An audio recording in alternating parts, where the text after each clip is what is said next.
on this planet of heroism where justice is cherished. Amongst the supernatural warriors there exists a humble man with the heart of a champion. A man with black hair, blue pants, and a white cotton shirt reads a newspaper at a bench in a buzzing city downtown. Super Eagle has saved us again. James read from his newspaper. Man, I wish I had powers, he said to himself. The man folded the paper and walked to an ice cream shop. Hey, Max, a man his age was standing in line in front of him. What's up, Nelson? Have you heard about the Norda gang? They rob and steal things all the time in this area. Some even say they're not even human. Max looked at his friend in unbelief. Oh please, this is the last place villains will rob.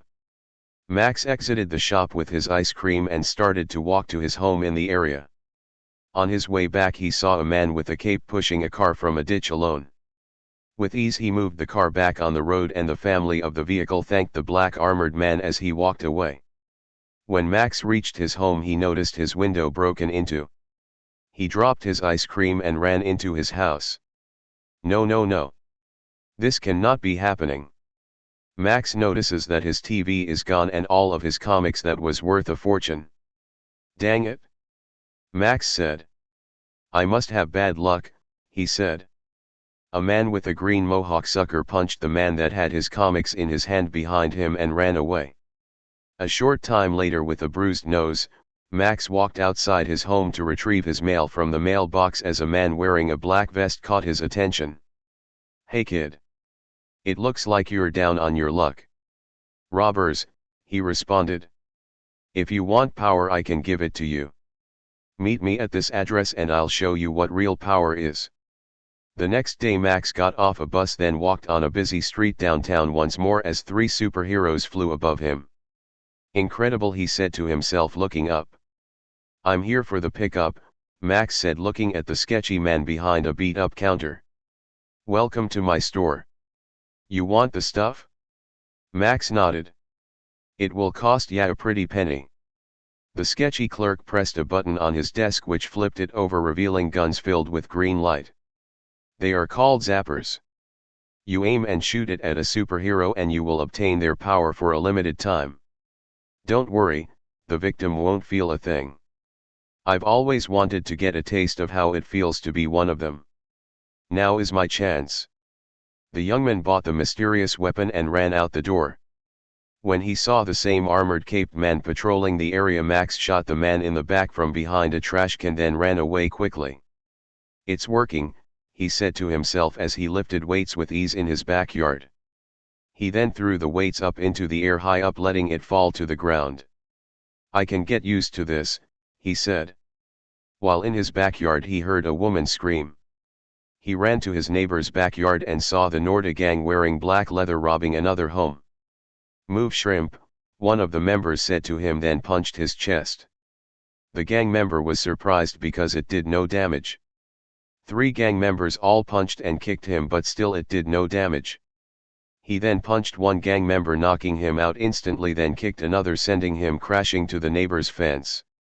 You're so dead, the last one equipped a switchblade and unexpectedly slashed his face. What, the power wore off already? He said to himself. Max managed to wrestle his blade from him, knocking it off his hand, but was quickly pummeled to the ground by the overpowered thug. Come on man, Eagle Man is flying around this area. The 3 men fled, leaving Max on the ground bloodied. The next day Max is sitting on the same bench previously and to his shock reads the front headlines in the newspaper. The hero Mace in critical condition. The hero he shot was in the newspaper, which saddened Max greatly as he walked to the post office nearby. I have no superpower, but how can I defend others with no ability? Max looks at a normal gun shop on his right and decides to go in. Amongst the guns were pellet guns for sale right next to real handguns. Those 2 are your best options, the clerk said. I was a college student too. Having a budget is a burden sometimes. Max's hand hovered over the real gun, but he immediately thought about the hero he shot. Guns of death or guns of mercy? A time later the gang members are at it again at a bank, robbing people at gunpoint. Where is Eagleman? a victim asked while handing over his expensive watch. Max brought forth his pellet gun and shot the man in the head multiple times. Then he shot the other burglar multiple times, forcing him to retreat. The last one looked very pale and had teeth like a razor. "You fool." The man grew horns and muscles ripped through his leather shirt. "I am Beano's the leader of them all, and I only exist to feed off of evil deeds." "Aha!" The monster charged at Max, punching him in the stomach. He fell on the ground coughing mildly.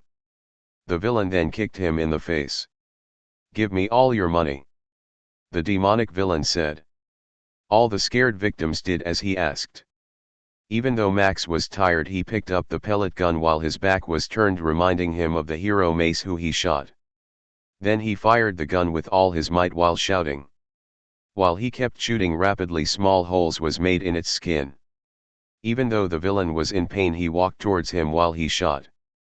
Quickly Max drew another pellet gun exactly the same and shot both of them rapidly in the face and chest. "Get him," one man said. "Finish him off," another person said.